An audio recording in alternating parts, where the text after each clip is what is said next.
Hi everybody, it's me, Lisa T, coming at you with some positive energy, reading The Language of Letting Go by Melody Beattie. Lighten up your life with Lisa. All right, let's do this. Let's do it. October 6th. Taking care of ourselves. What was yesterday? Knowledge. Oh yes, the knowings. Gosh, so much happens in life in 24 hours. It's crazy. And I was looking back I was looking at my calendar and my phone today, and I was processing like how have I gone from like here to here, and I'm at in just a couple of days. And then I was looking at my calendar, and I'm like, oh, it's like, I don't know, 2 days ago. It feels like it was 3 weeks ago, and like I'm having this really untanglement of time in the last couple of months too. Last couple of months, where I'm noticing, how my thoughts and my perceptions change time and space. Can I say that out loud? Like, alter it. Hence,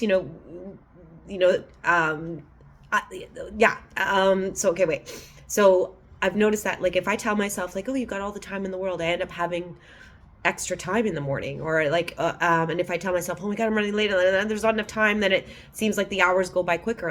So my perception of time is an emotion. It's how it's like everything is emotion. Our whole circuitry is, our lymphatic system, our what's our system, our immune system, it's controlled by emotions too. Like, there's emotional hormones that go through our body, and chemicals that go from our brain that regulate these things and cause these things, for us to feel. I think I'm so rambling right now. I got so many thoughts in my head regarding time. I was trying to talk about time. Let's the time is now to read, Lisa. Not to ramble. Okay. So, taking care of ourselves, October 6th.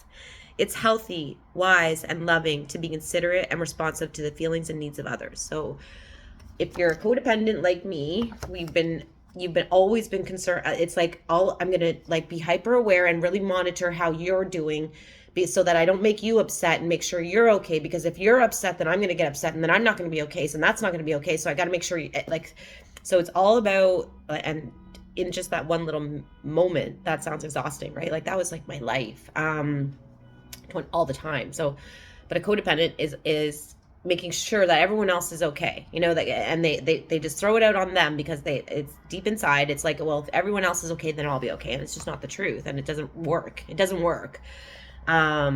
So we don't want to not care. So as we go through the recovery of codependency, we don't want to not care about other people. It's not about that. It's about tending to ourselves as well for the first time in our lives. So it's healthy, wise, and loving to be considerate and responsive to the feelings and needs of others. But that's different from caretaking. And codependence caretake. It's like we're tending to someone else. It's almost like they become an extension. We become an extension of them.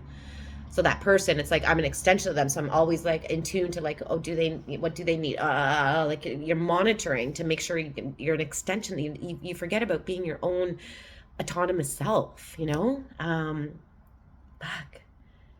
just reflecting on how hard it was to go through the world like that. Painful. It's only now, my feet are fluttering. It's only now, and these are tears of compassion for that poor girl that lived like that, But I didn't know it because I was in it. And now that I'm on the other side, I can have some compassion for that poor girl that lived her whole life like that, like every moment of every day. So it's not about care. So thinking about others' feelings and needs is different from caretaking. Caretaking is caretaking is what codependents do. And people in recovery in general, I think codependency spreads over the board with all addictions in some way, shape, or form. So caretaking is a self-defeating, and certainly not when you're in the addiction. When you're in the addiction, you're only thinking of yourself, and you're very self-centered. But underneath that, there's this piece to take care of others, because you want to make the world safe and secure, so that you're always safe and secure. So I'll make sure everybody else is okay, so that I'll feel okay, and it doesn't work. Okay, so caretaking is a self-defeating and certainly a relationship-defeating behavior, a behavior that backfires. These things sometimes work, they work until they don't, and when they don't, shit blows up. So caretaking is a self-defeating and certainly a relationship-defeating behavior, a behavior that backfires and can cause us to feel resentful and victimized. Because ultimately, what we feel, want, and need will come to the surface. The truth is going to rise to the surface eventually. And if it doesn't come out exploding or blowing things up, hopefully we can get it to come up in a healthy way. Some people seem to invite emotional caretaking. We can learn to refuse the invitation. Some people seem to invite emotional caretaking. So there's people out there that are like, yeah, take care of me. I call them vampires. They just want to suck it all in. They're takers, and they're okay with it. So some people seem to invite emotional caretaking, and we can learn to refuse the invitation. Not going to do it. Not going to go there. Not today. We can be concerned. We can be loving when possible, but we can place value on our own needs and feelings too. It's about balance, right? Not too much this way, not too much that way, just somewhere right in the middle. Place value on our own needs and feelings too. Part of recovery means learning to pay attention to and place importance on. This is important to me. This is important. One of my friends that is watching this, remember we talked about this today. Remember these words. This is important to me. It's important to say that. We need to say this is important to me to someone. I never knew how to do that before. So part of recovery means learning to pay attention to and place importance on what we feel, want, and need, because we begin to see that there are clear, predictable, and usual undesirable consequences when we don't. So we need to learn to pay attention to, put importance on what we need, our feelings, our wants, and all of that, because if we don't, undesirable consequences will happen. As we know, if you're in recovery, then you learn from your experiences and you learn from mistakes that you make in recovery too. So be patient and be gentle with yourself as you learn to do this. Riding the bike, you might fall off the first time. You might stay on a little bit longer the second time and then fall again. And you might stay on even a little bit longer and then fall again. But eventually you're just going to keep on riding. So it's a learning process is my point there. Be patient and gentle with yourself as you learn to do this. It's okay to fall down and scrape your knee. Just get back on the bike again. Be understanding with yourself when you slip back into the old behavior of emotional caretaking and self-neglect. I just did it. I was so neglecting myself. I wasn't even stretching. I'm like, how did that happen? I'm all about self-love, self-care. And here I am as a massage therapist, preaching and teaching, and I haven't stretched in like 3 weeks. Why did I stop doing that? I got all stuck in my head. That's why. And I was dealing with like emotional stuff that was coming up for me. And, I forgot to just, as that stuff is coming up, we need to do the things that care for ourselves. That I was developing a stutter there. Did you guys pick up on that?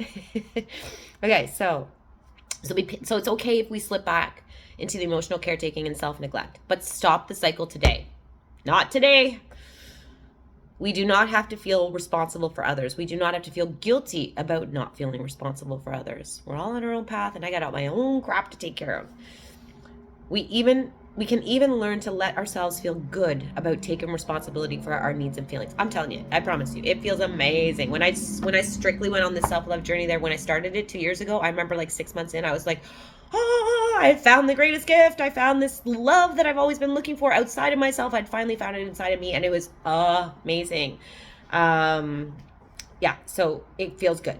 Promise. And while I was doing that, I was one of my tools every morning was I thought of like 3 other people and I reached out to them. Via the 3 other people that maybe not be as well off as me or not be where I'm in my recovery or something. But so I did think of others, but I made sure I was taking care of myself like I'd never had in my own entire life. So,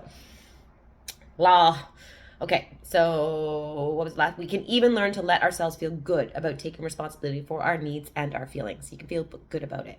Here's your prayer for today. Today, I will evaluate whether I've slipped into my old behavior of taking responsibility for another's feelings and needs while neglecting my own. I will own my power, right, and responsibility to place value on myself. It's my right and my responsibility. My responsibility to place value on myself. How can I be good to the world when I'm not being good to myself?